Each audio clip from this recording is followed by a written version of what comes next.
Good evening, everyone.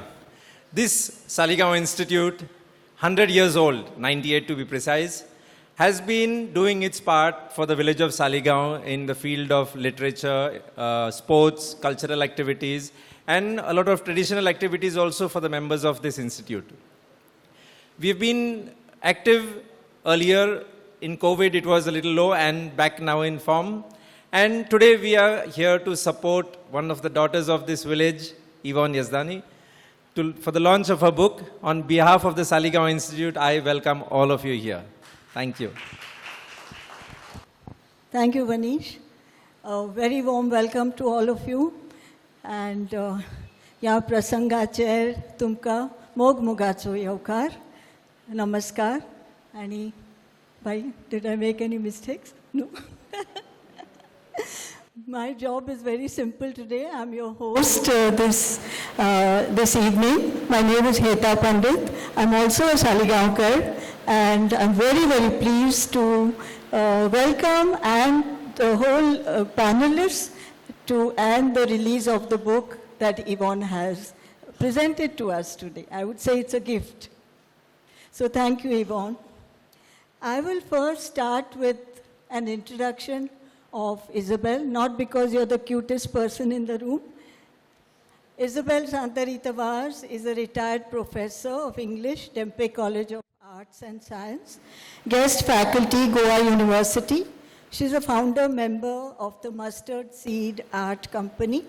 And her books and articles, essays are many, but I'll just name a few. Frescoes in the Womb, 6 plays from Goa. Stage Lights, an anthology of plays on amazing lives, singular times, a time to act, which she edited. So welcome, Isabel, to this panel discussion.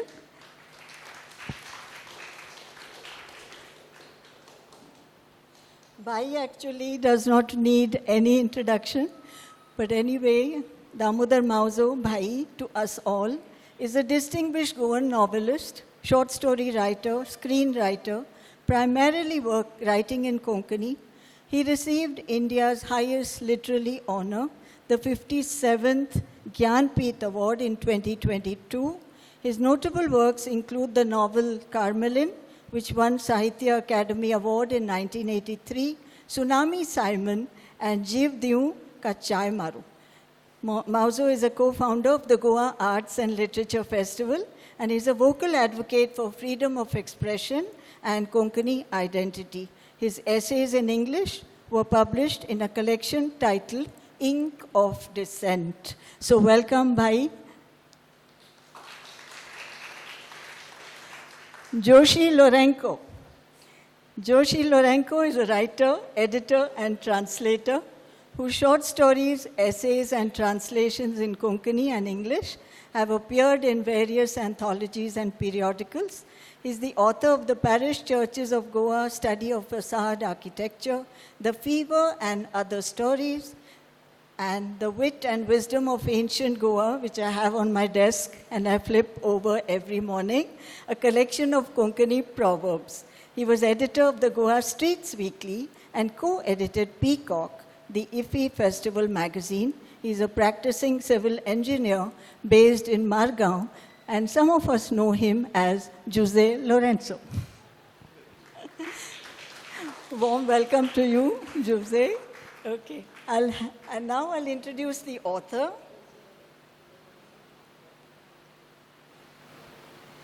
Yvonne Vaz is the author of Songs of Survivors, New Songs of the Survivors, The Exodus of Indians from Burma, This Is My Song, and is also part of several anthologies, including the anthology The Brave New World of Goan Writing, 2018. She has several articles, short memoirs, memories to her credit, and it will be my honor to invite the author herself to speak about the latest book, Shadows in Time. We're all set. Thank you.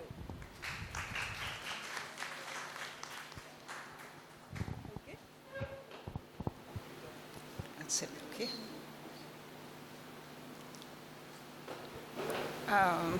I hope you don't mind me sitting and talking. I just want to say a few words about my book, this new book. Heta has already told you about my previous books. And this new book, Shadows in Time, was written, I started writing it about a year, more than a year ago. And then I took about 10 months, I think, writing through it.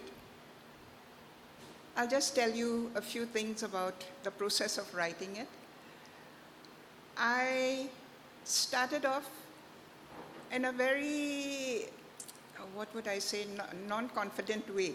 I didn't know that I would be able to write non-fiction. But the moment I started writing, this family took over my head, the family that I'm writing about. They took over my whole mind, and I got totally involved with them. I used to sit in front of my laptop from morning till evening, come down just for lunch and dinner, and my family called me a recluse. They couldn't understand what was wrong with me. So that is how it got over quite, I didn't take very long to finish it. But after that, I had to edit it. And that took some time because I got feedback from certain writers and help.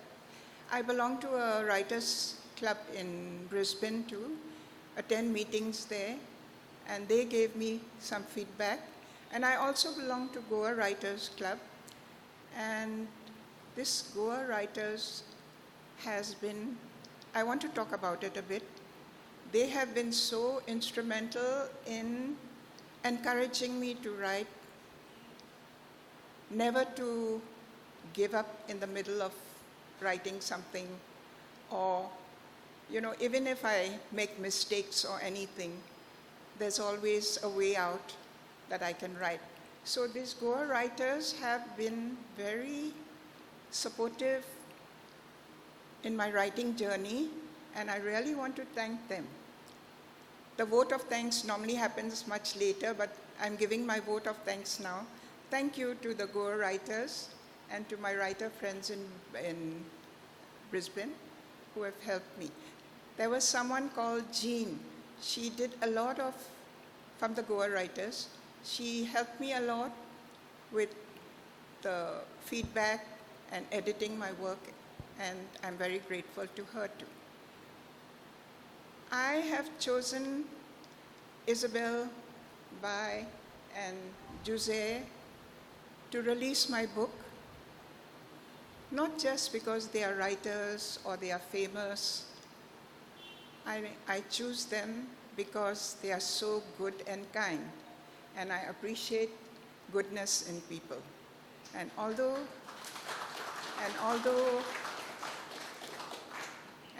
they are also good writers, they are also good human beings, and that's very important to me.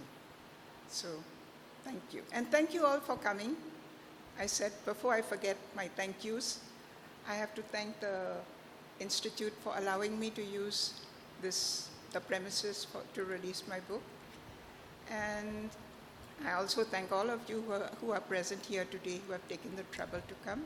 Thank you so much. A little more about my book. I think most of you know that I have written non-fiction books about the war in Burma, the escape from Burma to India by boat. And I just want to introduce you to one of the survivors. He's here today. Les Menezes was one of them. He was 2 years old, 1 or 2 years old. He was 2 years old when he came in the ship across. In the hold of the ship, okay. Yeah.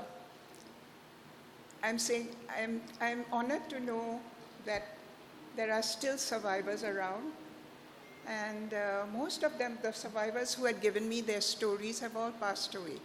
Most of them. There are just 2 or 3 left now. My Aunt Isa is still here, and the others. But I think I'm rambling. I'll go back again to my book.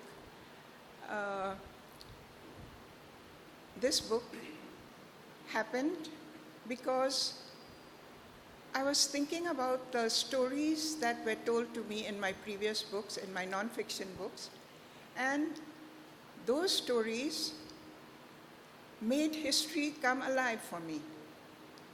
History was so dry otherwise, but these writers made it come alive for me. But then I wondered, I just got 28 stories or 30 stories, I think. What about the thousands of others? What happened to their stories? They must be lost, untold. And I said, I don't know if there were any interesting stories, love stories, where lovers parted, and any hearts broken because they had to separate during the war, or many other things could have happened. And that set my imagination going. And that's why I wrote this book. And I'm glad I did it because I learned a lot about writing fiction, which I never knew before. When you write fiction, it's so different from non-fiction.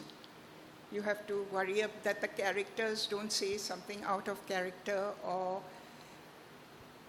there are many things that you have to be so careful about when you write a non-fiction book.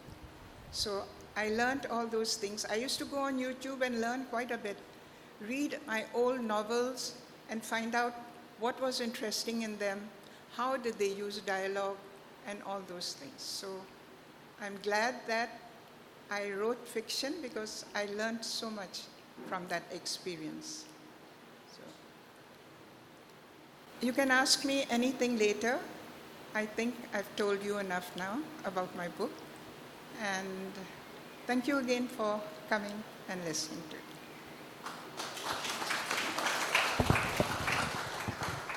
Now, ladies and gentlemen, I've had a very cunning look at all the notes that Jose has by his side. And I'm going to invite him to moderate a conversation, discussion on shadows in time. We must acknowledge our four-legged friend and guest. Does anyone know his name? Don't. Let him be. He's fine. Anyone knows his name? Okay. He's comfortable now. This is the first time I'm coming to the Saligaon Institute. And it's a beautiful place. I'm very honored and happy to be here along with Bai, Isabel, and all of us. Yvonne has written a novel. This is, to me, quite a stupendous accomplishment. Bai, in all his 8 decades, right? Bai? Yeah, in his 6.5 decades of writing, he has only written 3 novels. I have been struggling for 10 years now to write. I've only gotten past the first chapter. So the fact that Yvonne has completed writing a complete novel is something that we all must really applaud. So please give her a big hand. It's an amazing accomplishment. I write short stories. Isabel writes a lot of non-fiction and plays, a lot of plays, primarily, of course. And Bai writes a lot of short stories. He's got at least 6 or 7 collections of short stories. And we know what it takes to write a novel. And just like the beautiful necklace that Yvonne is wearing, with all those pearls and precious stones, she has added this novel, Shadows in Time, to the legacy of novels that have come from writers in Goa and about Goa. With that, I would like to ask my first question to Isabel, Yvonne, and Bai. Let's have a kind of broad overview of what are the finest or the most prominent novels that have emerged from Goa post-1961, or perhaps a couple of them prior to 1961. So, written in English, I know of Penantao, Victor Angel Rivero, the Konkani writers, Pundrik Naik, Mahabaleshwar Sail, Damodar Mauzo. So perhaps Isabel could tell us about 5 or 6 novels that she considers as prominent in the literary legacy of Goa. Thank you. Jose, to tell you the truth, I am no expert on literature in Goa. I am a little bit sold on historical novels. I have read Yvonne's earlier books of non-fiction, her memoirs, and enjoyed them thoroughly. And to tell you a secret, one reason why I read them so avidly is that my maternal grandfather used to live and work in Burma, in Mandalay. I never met him. He died before I was born. But whenever she talked about Myanmar, Burma, something in me said, read it. It must be interesting. And it really was interesting. It was her story, the story of the people she knew, of the land that she was so familiar with, and Goa as well. I am interested in historical fiction, even coming from Goa, because that whole concept of history and fiction combined, I find very exciting, and always did. I think before I could read and write, we had an uncle at home who used to tell us about the Three Musketeers. And a little bit of the history of France came across to us through these stories that he would tell.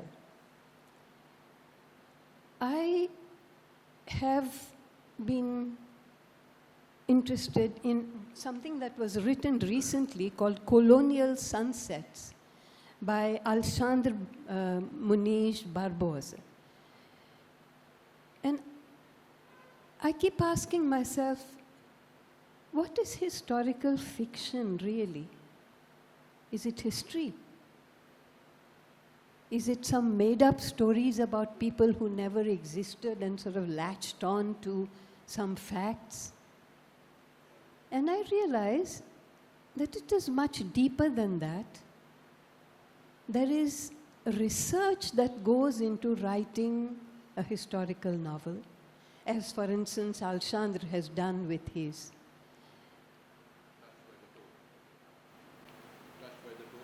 No, that was called Colonial Sunsets. And Bhai's Carmeline, for instance, touches upon one page of our history. All of the history of a people cannot come in one novel. But there's research that goes into it. There is a great deal of personal memory, I think. There is creativity. There are the voices of the characters that you have created. There is the author's own voice. And when I read Yvonne's Shadows in Time, I found it really exciting because her journey has come from memoirs to now historical fiction. And for me, it means the growth, the development of a writer. And that is one of the reasons why I enjoyed this novel so much. I have just received another historical novel, which I haven't read. I think it's been published very recently. I intend reading it.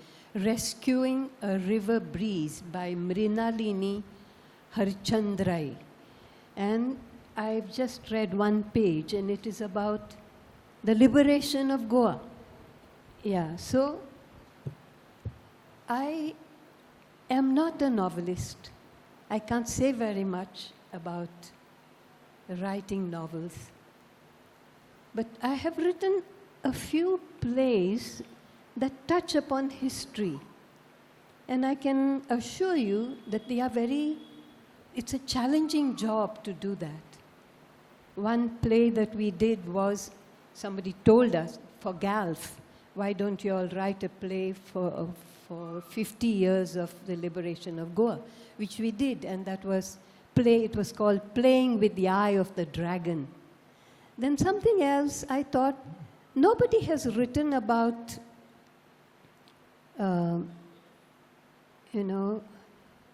what shall I say, some of the things that happen in Goa which are not really historical, but which have changed the way Goa was. The opinion poll, for instance. And I wrote a short play which we performed, and it was called Voices After Me. So it is not history as in a history book, but it is the memories of a variety of people who remember what touches them. Everything is based on the history of their land. So thank you very much, Yvonne. This gave me an opportunity to think, an opportunity to reflect on the growth of a writer, and some more understanding of Burma as well as Goa, because these are the 2 points between which our characters move here. Thank you.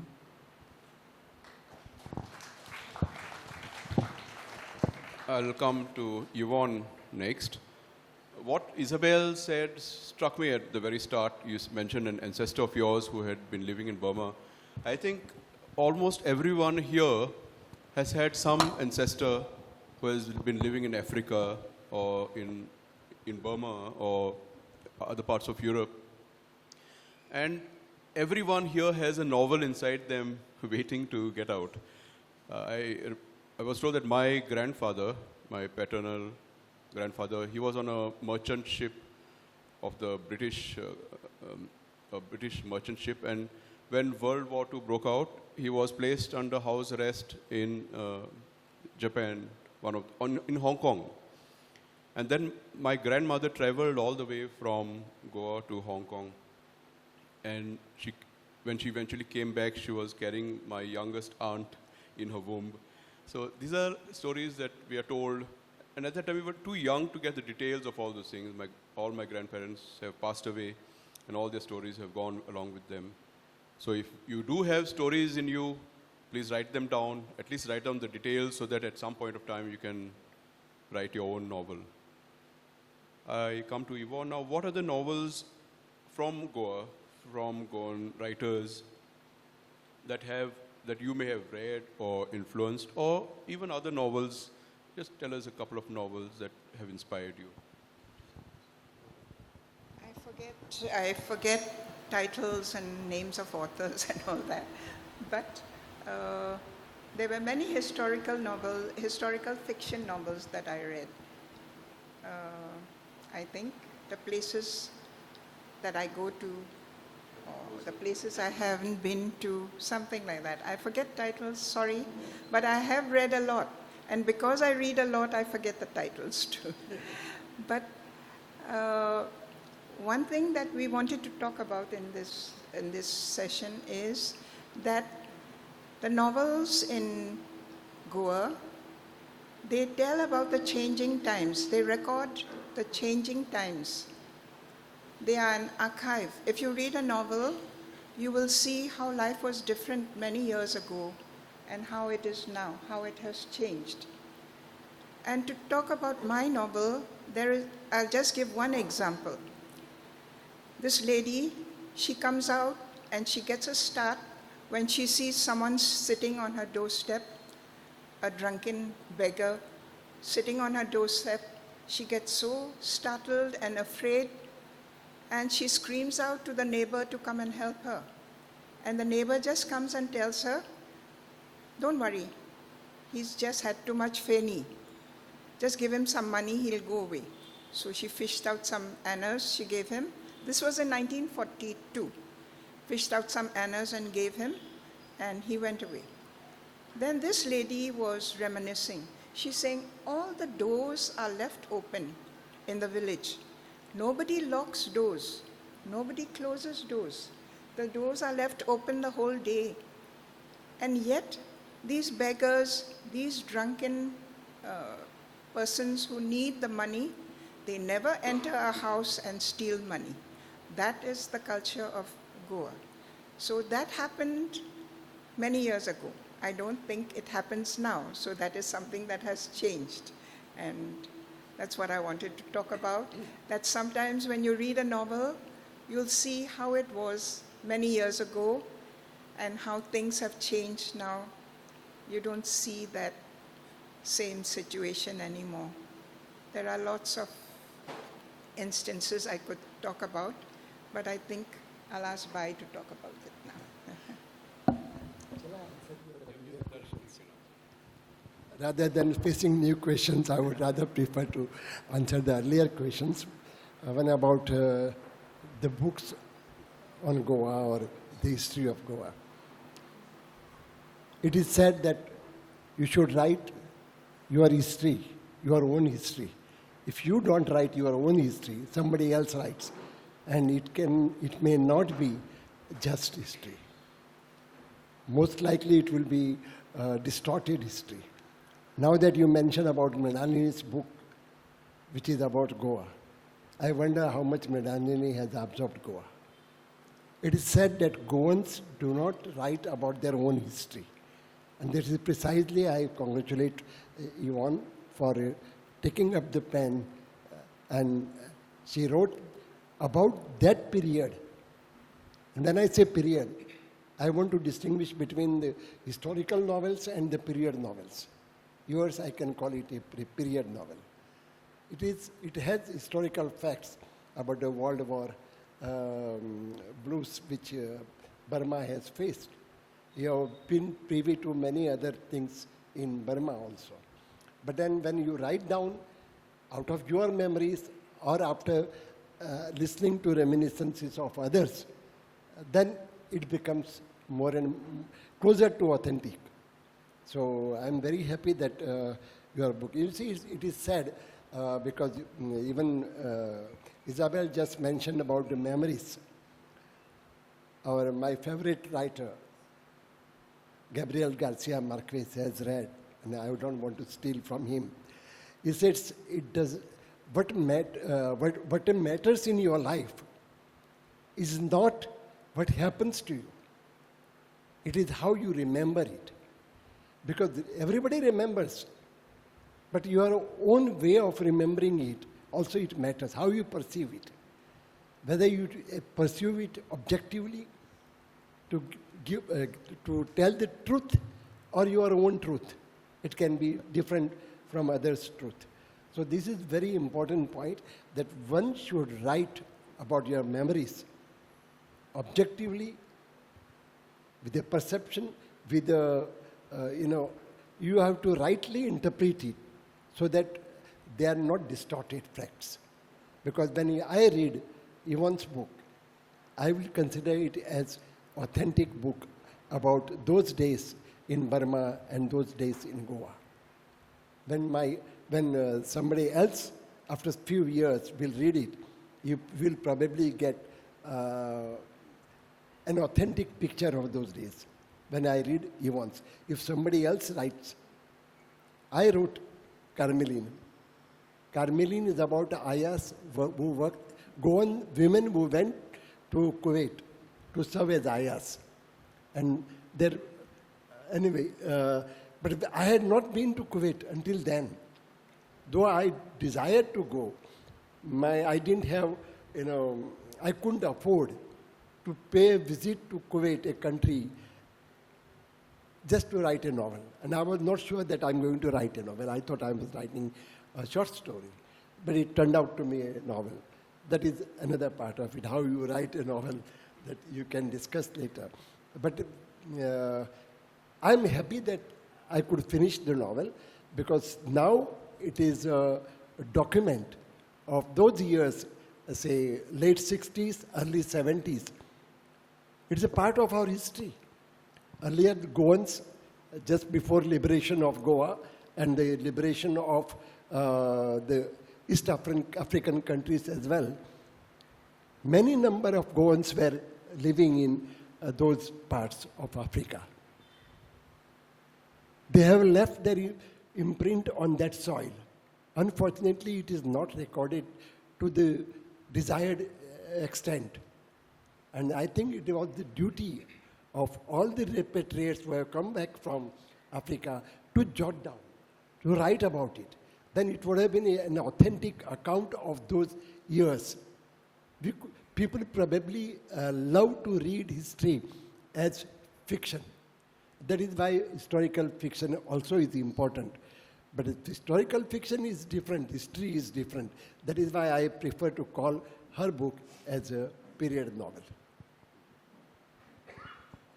Yes.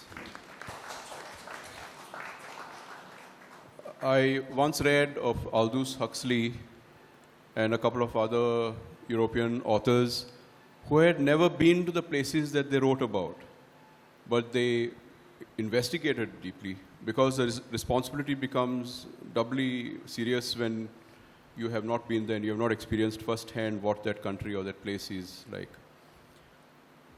Coming back to those novels of Goa, I have read Tivole by Victor Angel Ribeiro, Blood and Nemesis by Ben Antão, and then Sorrowing Lies My Land, Lambert Mascarenhas. In Konkani, there are several novels which I would like Bai to talk about.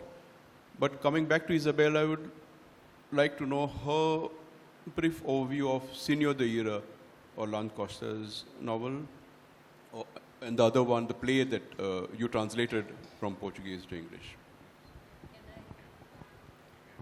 Thank you. Can I speak about the play? Yes. It is Sem Flores Nem Coroas. It is a play written by Orlando da Costa on Liberation Day. It's a story of a family in Margam. And what happened to them as they heard that the Indian army was advancing into Goa. Goa University decided to get the book translated, and they asked me if I would. Anything to do with theater, I say yes to. So I translated it from Portuguese to English. And when Antonio Costa, the then Prime Minister of Portugal, came to India, he was given a copy of the book, which he was very grateful for. But anything that anybody writes is only one page.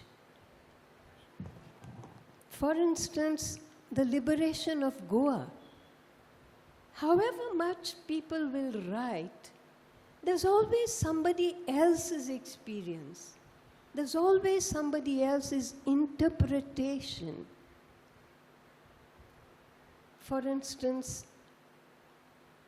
this particular play is about one family and an adopted child who has run away and comes back and cannot really move easily because there is war. It is also symbolic, this business of adopted child. But if you talk to the people who lived through the years of liberation, through the days of liberation, each one has a unique and powerful story to tell.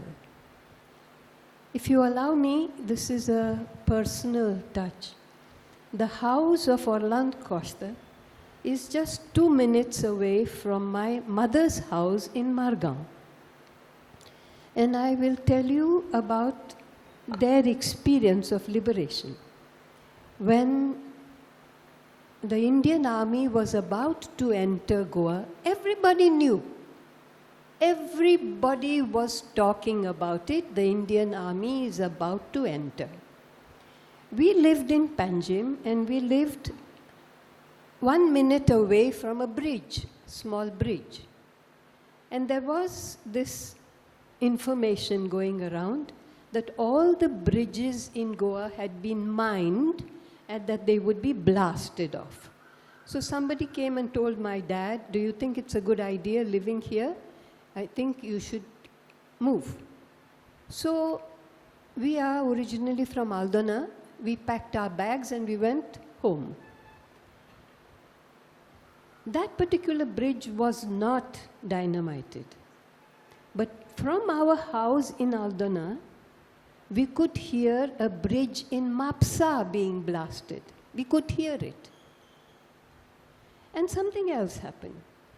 In my mother's house in Margaon, that was a main road going by, so somebody went and told the old lady, who was my grandmother, you all are going to stay here? This is risky. So you better move to some village. And she said, okay, I have relatives in Raya. So they packed a few bags and they went to their relatives in Raya. And it so happened that the Indian army passed by the house in which she was staying in Raya. She got a heart attack, she fell and died. This is Liberation Day. And her son, who was a doctor, who had come from Portugal and was home, could do nothing for his mother because everything was closed. And she died. And somebody came through this state of war. They came from Margaon to Aldona to inform my mother that her mother had passed away. What I'm trying to say is that even a play by Orlando da Costa, in some ways, involves us, our personal histories. They are not the same, identical, but they are related. And these are such important moments in our histories, our various histories, that everyone has a story to tell. I am convinced of that. And of course, there are perspectives and perspectives. There are interpretations and interpretations. I am happy that this particular play by Orlando Costa is being studied now by students in the English version. But they have lots of questions to ask about Liberation Day. What was it like? And just 2 years ago, please allow me to say this, we staged the play at Goa University with the students plus some of my mustard seed friends at the university. And some of the people who were sitting in the audience said, I used to know Orlando Costa. Can I say something? And this lady came up on stage and she said this and that and the other, because he was Goan as well. He lived there, but he was from Goa. And she is from Portugal, but she finds a strong connection with Goa. So history is like this, interspersed and interconnected. Sorry if I said too much. This is really very powerful account. As Konkani म्हणतात तशें आंगार कांटो आयलो. The hair stood on the back of my neck when she said how tragic that this should happen as a parallel to what happened. I think in every place there is always one major event which is burnt into their memory, and 1961 was that for Goa. Because how else can you explain that it features in Blood and Nemesis, in Benantaun's novel, very prominently. The novel closes with that as the climax, giving details about how the entire Operation Vijay took place and how both sides of the story narratives took place. Then you have Sorrowing Lies in My Land also has references to 1961. Bai's novella Sood means revenge. It was also turned into a film. That also revolves around 1961. And there are many, so that seems to have been one of the most traumatic and pivotal events in the history of Goa, and it is manifesting itself through the literature and writings of that generation. Younger generation may not know much about it. They will just read in history books. But the older generation has experienced that. Their parents and grandparents have gone through that. And Bai himself had a very funny anecdote that took place on the 18th and 19th December. Perhaps he will tell us about it. But I want to come to Yvonne. I feel that your traumatic event in Burma was that 1941 bombing, which you describe in the novel and in your other accounts as well. So can you tell us more about this pivotal event in your life and in the place that you lived?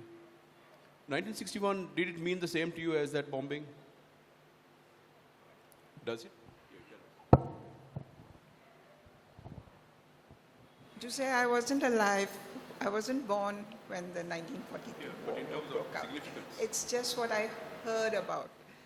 Do I look that old? And No, meaning, in terms of meaning. yeah, what I heard was what made it important to me was my father and the maids and all the old people. They always used to tell us, don't waste food. During the war, we never had enough food to eat. And all those kind of things, you know. And it was always about the war, what they went through during the war. So for me, it was all second-hand talk. But it did affect me. Because my father told me that when they walked across, they couldn't even pick up the grass to eat. They had to sleep on the ground and chew the grass off the ground and eat it. So those kind of stories touched me. I think that's why I decided to write about it and ask people who had really gone through it, the survivors. They told me about it. It's not my actual experiences, it's just what I've heard from others, what others have told me. So, but it did affect me. I felt that it was important in the lives of everyone. Yeah, thanks, Yvonne. Bai, can you briefly talk about the Konkani novels, and they are carrying a kind of archive of the times of Goa and the Konkani people? So there are umpteen number of novels written in Konkani which deal with or touch upon this topic. But then there are a few, including Carmeline, which touch upon this topic, either pre-liberation, post-liberation. But I would rather prefer to talk about a short story written by Sheila, which is called Ger. It's about just... Sorry, I don't mean about specific 1961, let's move on from there. But how the Konkani novels written by all these, the great Konkani novels, but then, yes. they carry the archive of Goan history, in what way? Yeah, we all know that literature did not exist in Konkani except for few romances, many romances rather, and other short stories and plays and other things. But actually, the real, I would say, the modern literature began just before liberation, but post-liberation it took off in full-fledged way. Pundalik Naik's novel, which is a very significant novel, deals with the scenario when in the name of development, people started a mining business, which affected the life of common people. The character of their villages, character of their personal lives was changed because of that. Then Mahabaleshwar Sail, who is also a very significant writer, who is also an awardee of Saraswati Samman, another prestigious award, he has written a novel called Yuga Samvar. It is translated into English as Age of Frenzy. That deals with actually very touchy subject, but then deals very objectively about the period of conversions that happened and post-conversions when the Inquisition was imposed, and what was the social fabric then and how it changed. And then there are other novels which are also topical, which speak about the state of affairs in our state, Goa, particularly the advent of drugs. We never heard of drugs until liberation. Even soon after liberation, it was not known. But suddenly, drugs entered the state, and it affected the people, particularly the youngsters. Then there were the effects of over-drinking on the common people who suffered because of the drinking people. Even in Carmelin, you will find a husband was drinking, which forced Carmelin to take to the job as IR to go to Kuwait. But then there are many novels, including some of the novels like Ramnath Gowde, another young man, rather he was young when he wrote it, Tarats of Hathur. It's about, what do you call it, what do you say? Laterite quarry, Cherianchi Khun, which was doing illegal business in Goa, and how it affected the villages, how it corrupted the people. He speaks very openly about it. And because he was connected with the panchayat, working of the panchayat, he was working for his panchayat in Dharbanoda somewhere. So his account was very authentic about it. So it's, for the first time, it spoke openly about the corruption that was happening at that level. So many novels which were written and which are being written are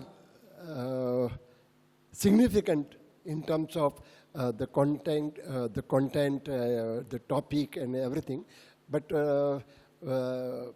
I think there is still space to write about our past, our history, which Yvonne has touched upon. But there are many things which people have not touched upon. Now, for example, opinion poll, which has affected each and every Goan in our state. Is there any literature about it? Hardly. We have references to that event. We have references to what happened to the opinion poll, which is also, we can call it a referendum. The first referendum in our country. Nowhere else it happened. But under the name of opinion poll, it was a referendum. We are singled out in terms of this event, political event. But hardly you find anything written about it. So it is very necessary that we touch upon. What about the language agitation? It was a fight for our identity. So how we claim that we have achieved the goal, but have we achieved the goal? Was it our ultimate goal? So that is evading us. That's what I think. But yes, to attract the attention of the readership, it is necessary to write about these events which have become the history or become the things of the past. So again, we come to these traumatic events. The Inquisition was another very traumatic period. And the other novel that I can think of is Wardlangor by Uday Bembre. He spoke about that. That's, you could say, historical fiction. And he also wrote about Abhay Faria, Katur Rebaji, Uday Bembre's novel, Katur Rebaji. So we do have those events. Talking about the language agitation in 1988, 87, 88, I was in engineering college in Pharmagudi. And so Goa was shut down completely, and I had to get home. I was at the hostel in Pharmagudi. So I had no option but to walk. So I walked from Pharmagudi down to Fonda, from Ponda. We call it Fondia there. So from Ponda to Margaon. And on the way, I saw many things, like Bob Dylan would say, like I saw many things that passed by. Some of these local gundas had cut a trench in the road. There were no cars, no buses anyway.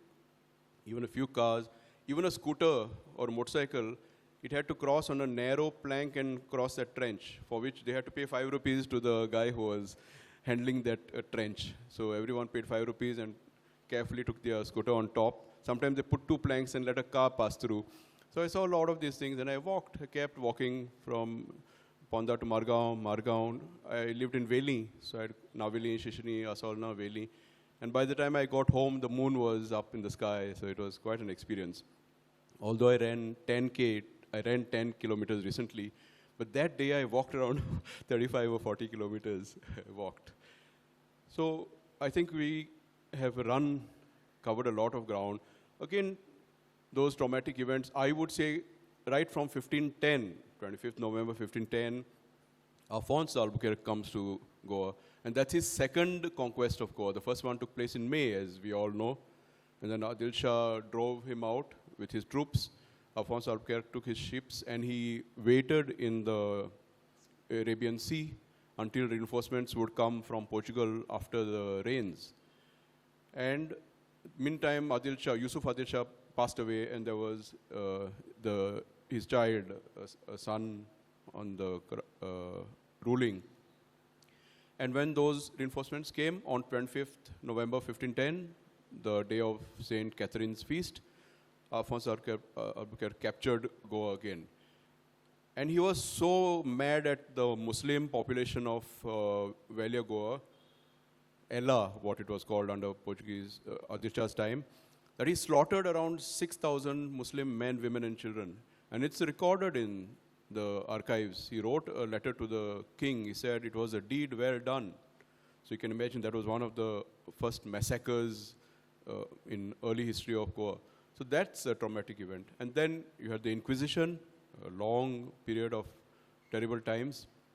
And then you had the 1961, the liberation of Goa, a complete changeover. The opinion poll, 1967, and 1987, the language agitation. And now we have subtler ways of complete change with the Goan population migrating out to Europe during that period before Brexit, which changed the topography of our villages, turned many of these places into ghost towns. The houses are beautiful, but there's no one living there. So there's a lot to write about. So if anyone of you wants to write novels, there's plenty of material that you can take. Just take one of those ideas and talk to people and build on it. We have Mario Coelho somewhere here. Mario, there he's quietly sitting behind. Mario is a lovely writer. He's quite humble. He has recently published a collection of short stories, horror stories, ghost stories. And he went and talked to people and he got their experiences and he fictionalized that. And that's what gives his stories authenticity.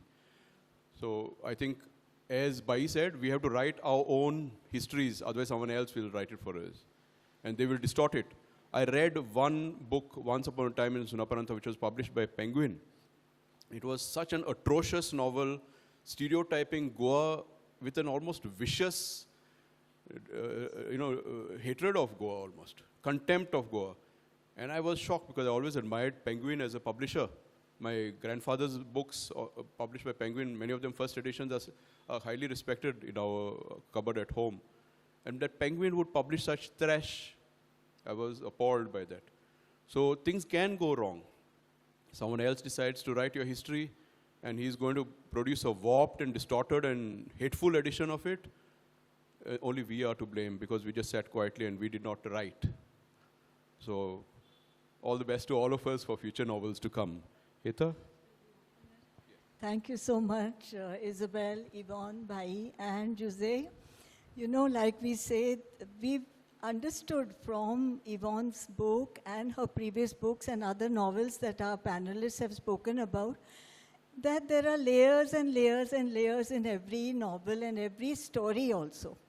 So one of the things is like we say in Konkani, sole bhitar sole, sole bhitar sole. There are layers and layers. You can start with a personal history and go wider and wider and wider, as wide as your lens allows it to go, and encapsulate the history of the land, the history of the country, the history of the state of Goa also. I'm going to open it to 5 questions only, and before we invite our panelists to release the book officially, a moment that all of us have been waiting for. So, 5 questions. I'll pass the mic around.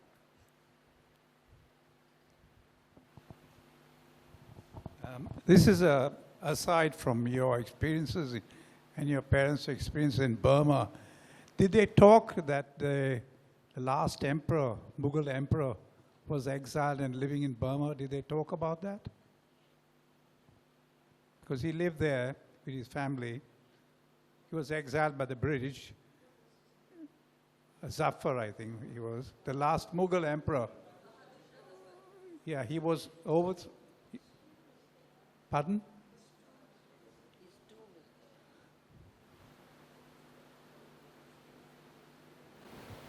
Because subsequently, I think he died after 42. There is a tomb of the Mughal emperor in Rangoon. Okay. There is a tomb there. I've heard about it. Maybe somebody should write about that, no? 'Cause I-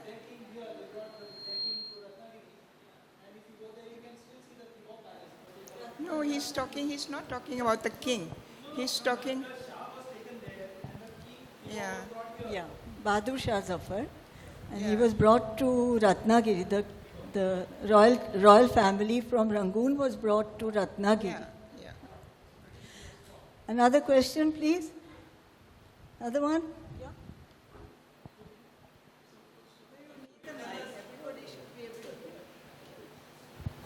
Could you tell us about your actual time that you spent in Burma, and does it have resonances with also your time you spent in Goa? Because I imagine you would find some similarities and some dissimilarities. It'd be interesting to hear that. I would say that life in Burma was completely different from life in Goa. I found it so strange when I came here in 1982. I did not know the language. I did not know the customs and traditions, although we were a Goan family living in Burma, and I heard a lot of stories from my grandmother and all that. But life was completely different there. I had a lot of Buddhist friends. We lived in a Buddhist society, and our lifestyle was very Buddhist. Like I mentioned, I said, till today, I don't like to kill a small insect or some animal because that was what we used to do there. But there are other things too that I got used to in Burma because I lived there for over 30 years. So when I came to Goa, it was completely different. To tell you the truth, I took a long time to get used to life here. But once I set down my roots here, I think I really love the place. And I felt my ancestors calling, or whatever you can say about it. But I really love the place now. And when I go and live in Brisbane, I think of coming back to Goa all the time. I don't want to go back to Burma because it's so changed now. But our life in Burma was happy. It was very good. It's not like what it is now. We had a very nice life, peaceful life there. But what you say is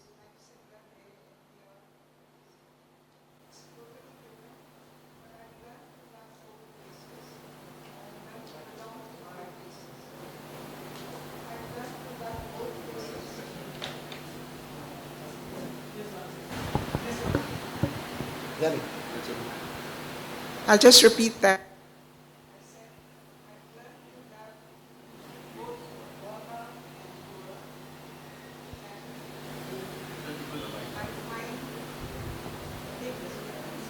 It's okay.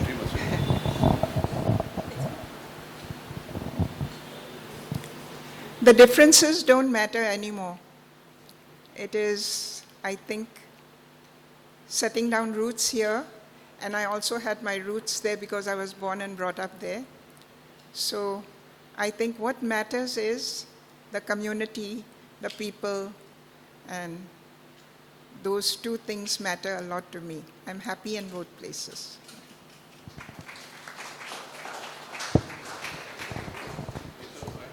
Let's see if there's one more question, 3 more. What? You have a question? But first you could take one from...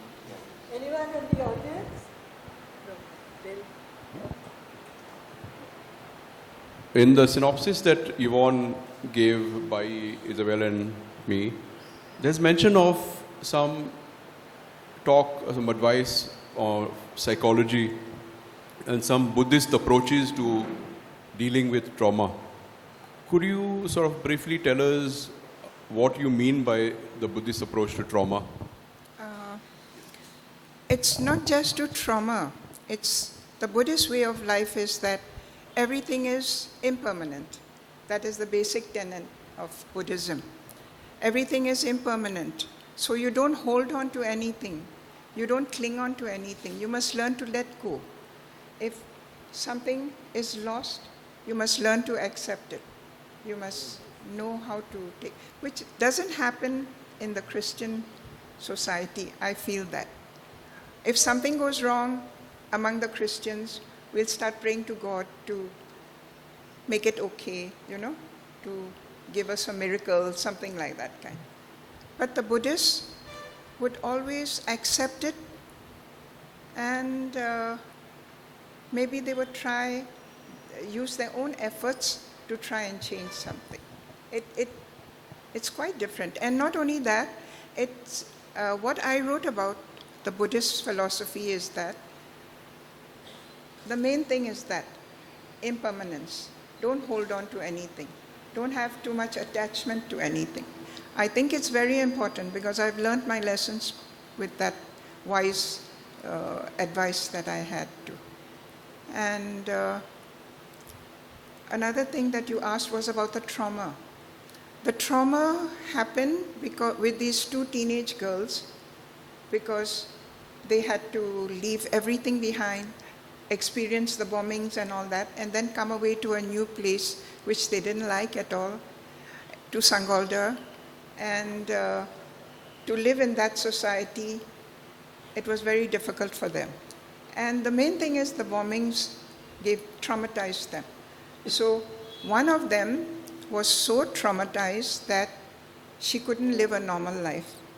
She had to take treatment. She couldn't sleep well. She had to take treatment. But she was very intelligent. So she wrote a lot in her journal. And that helped her to get over her trauma, writing her thoughts out in a journal. And the other trauma was that this other girl, she kept it all hidden. She didn't tell anyone. She didn't complain about it to anyone. But in her later years, she couldn't bear to think about Burma or talk about Burma. And then her son made her face it. He tried to bring her out to talk about it, to accept whatever she had gone through. And after talking about it, she changed. That's how her trauma was not totally healed. Sometimes trauma doesn't get healed totally, but at least you learn to live with it, you learn to handle it. That's what I learned about. Yeah. That's what I wrote about. When you spoke about not being attached to anything, the Buddhist approach, I was reminded of that line from the Bhagavad Gita, "Fal ka chinta mat karo, parivartan duniya ka niyam hai." So I think in Hinduism also there has been this approach of non-attachment to material things and outcomes. Yes. I have a personal question to ask you now. Has this novel been a way of catharsis for you, of dealing with trauma, or telling something very deep from within which you wanted closure to? I don't think so. At least I don't feel that's what happened to me. I wrote about the trauma because I was a counselor and I learned a lot about healing trauma and all that. I learned a lot about healing trauma and hearing other people's, stories and how trauma affected them. So that was what I brought out. And the Buddhist philosophy was something that was a part of me because I grew up in Burma. I always tell everyone I'm half Catholic, half Buddhist. Till today, I am still like that. And I remember all the way of life in Burma. And no, I don't think it is a catharsis of anything. I think my memoir was more that. The last book I wrote, This Is My Song, that was my memoirs. And I think there I brought out things that I had not written about before. And that was cathartic. But this was just something that came to my head and I wrote about. Before we hand over to Heta, just some closing comments from Isabel and Bai. Congratulations. Well, I think Yvonne is a good listener. You just mentioned about listening to stories by others. Because you are a good listener, you are a good writer. I think so. And just before we close, I think somehow we have forgotten to mention daughter's story, Goa daughter's story, Marara Kuto's works, which also dwell upon the psyche of Goan people, and particularly the Catholics, during the liberation, pre-liberation, post-liberation scenario, and very objectively she has written. So we should have mentioned it anyway, somehow we missed it. Yes, but I know that when we talk about something that happened, it's not always our experience too. We learn from other people. We listen to other people and we learn from them. Like for example, I didn't know anything about Sangolda. Is Marcus from Sangolda here? He said he would come. You're from Sangolda, but you're not the Marcus. I used to ask questions. Well, while I was writing the book, Marcos said he asked to come to the book launch today. I was hoping he would come. I asked him a lot of questions about old Sangolda. And Jose helped me so much with the Konkani phrases. I'm not very good in Konkani. Every now and again I would ask Jose, how do you spell this? How do you say this? How do you express this in Konkani? And he was so patient and answered all my questions. So the point I'm trying to make is that you don't have to know everything.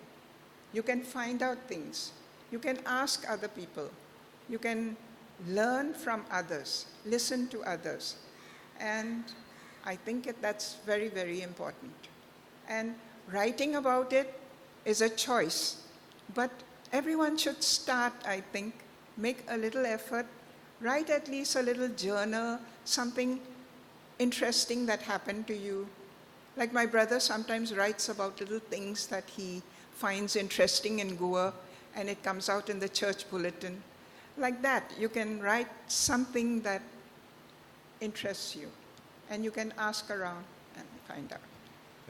Just a small aside, we must listen to each other. As you can see here, Bai and I are the only two South Goans, right, Bai? Yeah. Right? Yes. All of you are North Goans? South Goan, yeah. My good friend Cecil Pinto there, he's always ribbing me. When he talks to his friends, hey, he's a South Goan, or he's a South Goan. Like, as though across the river, all of us, different. But then I know he says that with a lot of love as well, because he's come over to my place in Veli very often, and we've always had a good time. So even in Goa itself, between North Goa and South Goa, we have different ways. And when Yvonne would ask me about some Konkani phrase, I would tell her, see, we say like this in South Goa. We say like this in AVCC, Asolna Veli Kunkoli Shishini. Okay? And so you may be saying it like this in Bardes. So across our dialects, across our cultures, we have a lot of things. We say ator for the bamboo mat. You all say dai or something, right, Cecil? What do you call the bamboo mat? At last I get to embarrass Cecil. So it's really beautiful how Goa itself, such a small, the tiniest state of India, has got so many different subcultures, dialects, between my house in Veli, which is near the church, and my wife's house, which is 800 meters away, we have different ways of speaking in Konkani. So, I mean, I would say, "Aunting was on Bostalon." I would say that, right? And she would say, "Amting was on Boso." So, "Amting Bostale," and she's saying, "Amting was on Boso." And I would say, what is this funny way of speaking Konkani? And so it's like that. And yet we are all together as a people. As Hita said, it's as big as your lens can take you. So while in our everyday lives we deal with all these little differences, the larger lens is that of our beloved Goa. Yeah, thank you.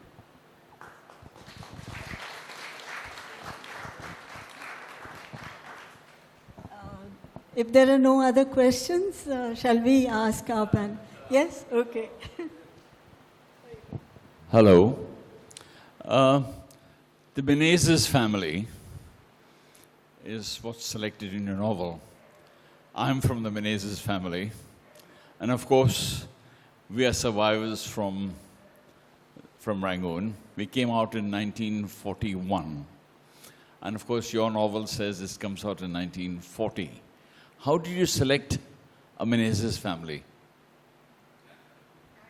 I was intrigued by that. I think there were many Menezes families in Rangoon. Yes. Donald Menezes is not related to you, right? Donald Menezes? I knew many families with the Menezes name. And the first name that came to me when I selected a Goan family was Menezes. Could have been inspired by your brother. Thank you for that. Shall we now release the book? Yes? Okay. With those beautiful aboli flowers, whoever's idea that was, congratulations to them.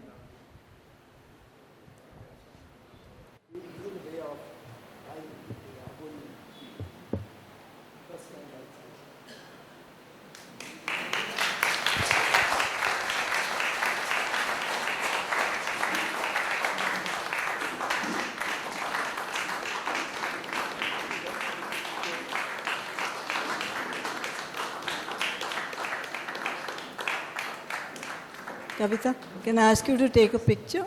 Yeah? Okay. Get a copy of the book.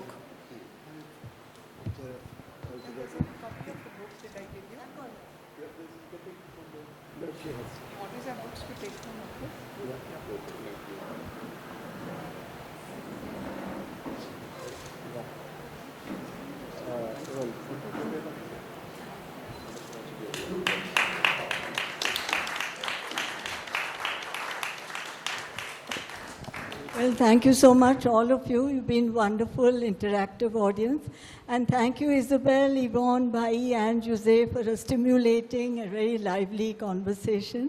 I'm sure there are other questions which you can call any one of them to ask later.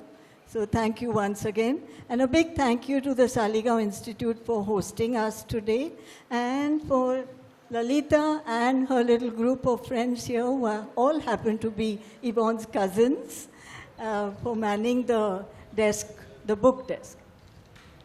Anybody else?